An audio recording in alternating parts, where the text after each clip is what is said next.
Hi everyone and welcome back to the Hair Loss Show. It's great to be here. In today's episode we're going to talk about transgender patients and how we manage that on the in clinic. So stick around.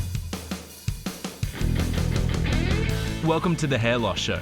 Dr. Russell Knudsen and Dr. Vikram Jayaprakash discuss issues relating to hair loss and the medical and surgical treatment of hair loss in both men and women. Hi everyone and welcome back to the Hair Loss Show. I'm Dr. Vikram Jayaprakash. And I'm Russell Knudsen. Right, so welcome back Russell, good to see you. Thank you.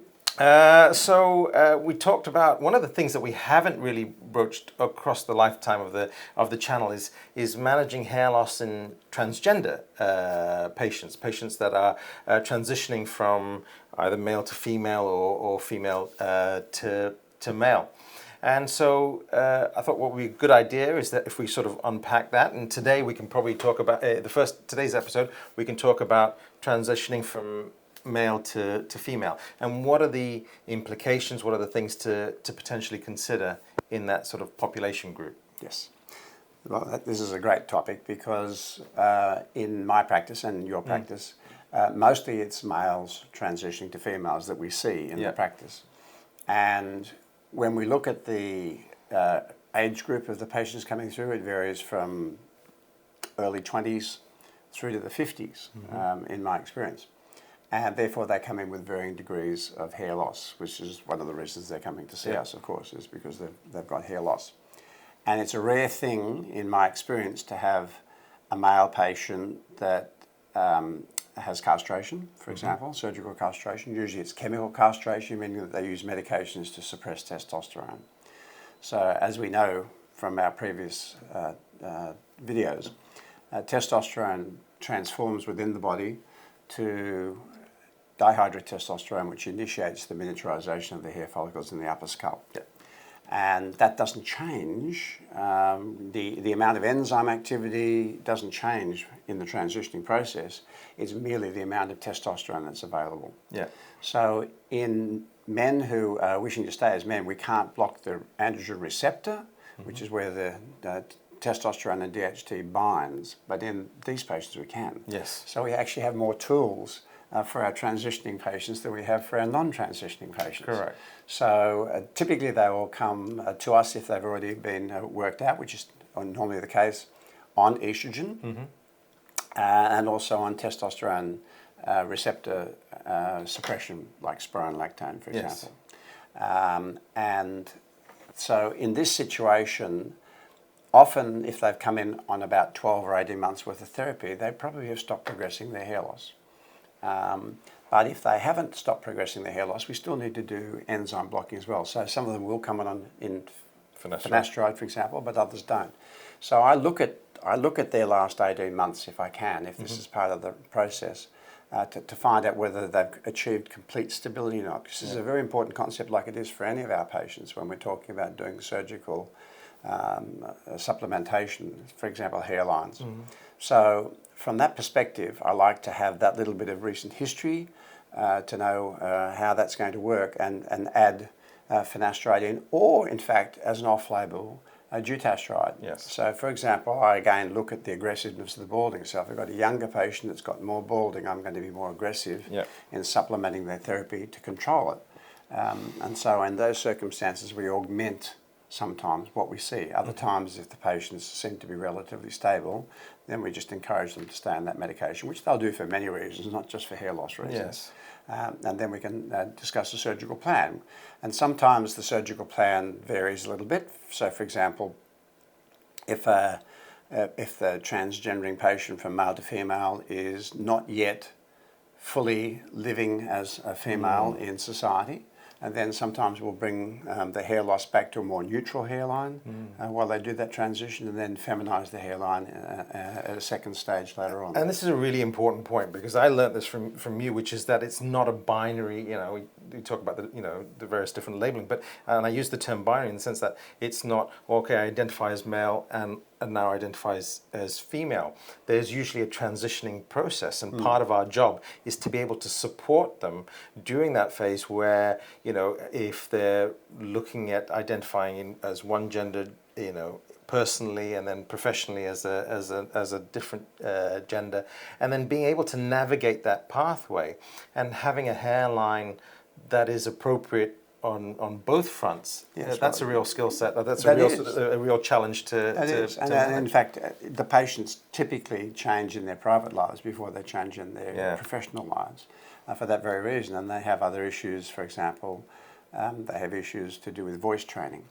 If they're trying to change their voice.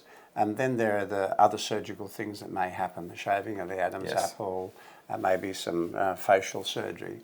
And that impacts upon where the surgical intervention is going to be, because we like to do our surgery at the end, not at the start. Because if there's any facial surgery going on, we want any scars that come from that facial surgery. And sometimes it's facelift surgery as much as anything else.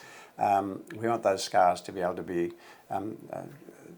obscured by careful grafting. But we can do that. It's better if you're doing the hair transplant at the end, because you can, mask some of those scars that may become apparent during that transition process if they're having things like facelifts, that will leave scarring in different parts of the scalp.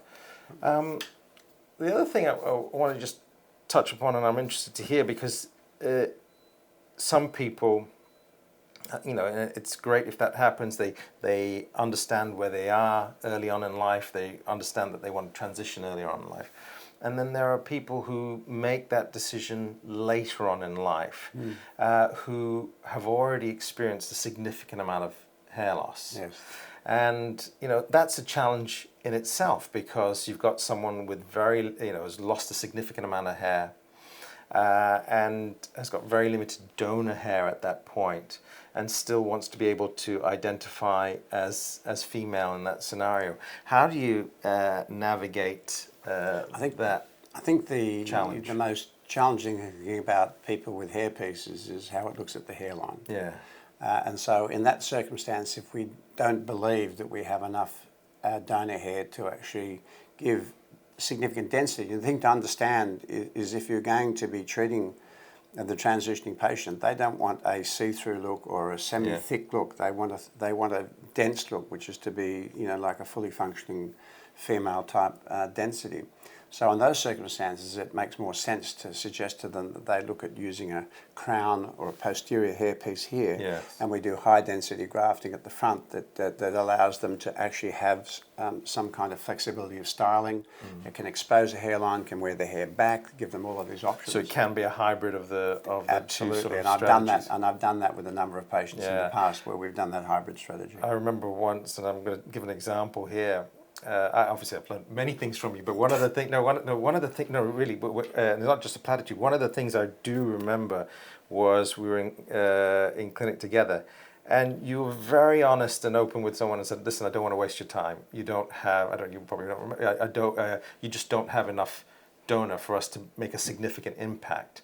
And in that individual, it wasn't anyone's fault. The hair loss had just progressed to that point, and it was just purely going to be a hair piece at that. But that conversation needs to happen. You can't give false hope to patients in these circumstances, because it's a very challenging time for them. There's so many, like balls they're juggling in the air at the one time. Hair is just one part of the puzzle. There's so much, which is why we have such empathy for these patients, because we know that they've chosen a fairly difficult path for themselves that takes years to get to the end point.